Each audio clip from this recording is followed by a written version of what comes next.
A little more about the fifth seal. And they cried with a loud voice, saying, now remember, this is from heaven, how long, O Lord, holy and true, until you judge and avenge our blood on those who dwell on the earth? Then a white robe was given to each of them, and it was said to them that they should rest a little while longer, until both the number of their fellow servants and their brethren who would be killed as they were was completed. Yeah, so I already did a video on the fifth seal, but that was part one, and this is part two, and I just wanted to share a little bit more, what I've been studying and everything, and I want to encourage you to go and study this. Like I had said in a video that I did yesterday, that you don't need to go to these TikTok prophets to know what's going to happen. God wrote this down a long time ago in his word, the Bible.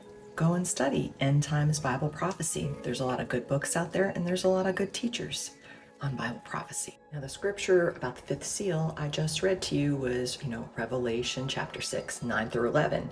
And a massive number of God's people, died. They were martyred. They didn't get into the mark of the beast.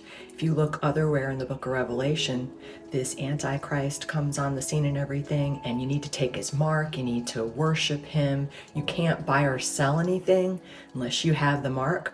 But the Bible is very clear that those who take the mark will not go to heaven. What's awesome, even during the tribulation and all these judgments that will come upon the earth, the Lord still doesn't want any to be lost.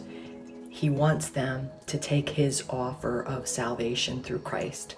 So there will be people during that time that do come to know Christ, but they will have to decide if they're going to take that mark or not.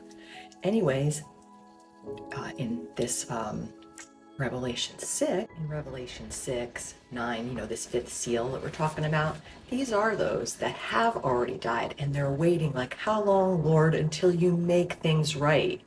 It's not like they want people to let's just get them in revenge. They're wanting justice. They're wanting all the wrongs to be made right. And this happened before Jesus' second coming. It's like we get a glimpse from heaven from these that were martyred for Christ, saying, how long until you make everything right? I haven't gotten it yet, but I hear that Billy Crone, Pastor Billy Crone, he wrote a really good book on the seals of Revelation. So if you want to learn more, that might be a good place to start.